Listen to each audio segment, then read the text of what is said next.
দেখুন, বর্তমান সরকার জীবনের সর্বস্তরে একটা আধুনিকতার ছোঁয়া আনতে চাইছে, যাত্রী পরিষেবায় স্বাচ্ছন্দ্য আনতে চাইছে।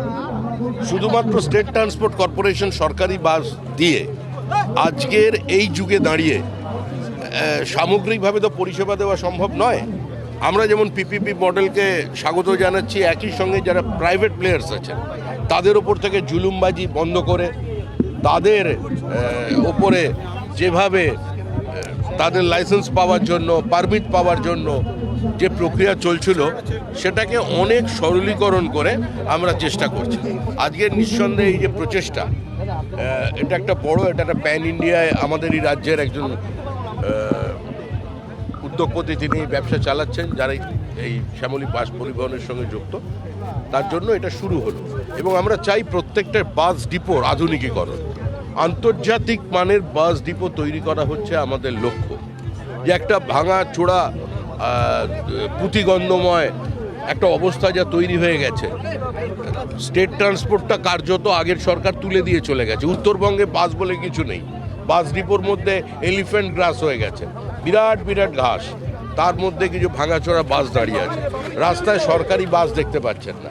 সেটারও যেমন পরিকল্পনার প্রয়োজন আছে, সেটা আমরা করছি। এবং সেক্ষেত্রে যারা প্রাইভেট প্লেয়ার্স আছে তাদেরও আমরা ইনভাইট করছি। এই সরকার ব্যবসা চায়, সরকারের কাজ ব্যবসা করা নয়, কিন্তু ব্যবসার উপযুক্ত পরিবেশ তৈরি করা, পরিকাঠামো তৈরি করে দেওয়া সরকারের কাজ।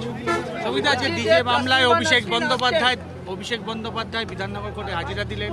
এর আগে তাকে একাধিকবার তলব করা হয়েছে, তিনি হাজিরা দিলেন, অবশেষে তিনি আজকে গেলেন।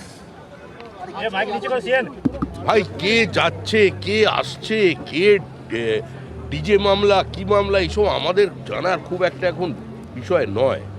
আমরা চাইছি 1 বছরের মধ্যে রাজ্যবাসীর সামনে এমন একটা অবস্থা প্রস্তুত করতে যাতে মানুষের এই সরকারের প্রতি আস্থা থাকে, যাতে কোনো কসমেটিক চেঞ্জ না হয়।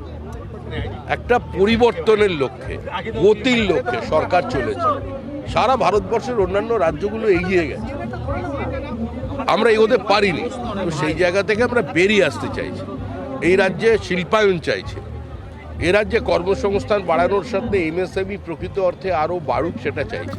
আমরা এইসব কাজ করছি। কে জেলে যাচ্ছে, কে হাজিরা দিচ্ছে, কে খাটের তলায়, কে লুকিয়ে পড়ছে, এই সমস্ত জিনিসকে আমাদের নিয়ে আলোচনার ইচ্ছাও নেই, আর মানুষ এগুলো শুনতে চাইছে।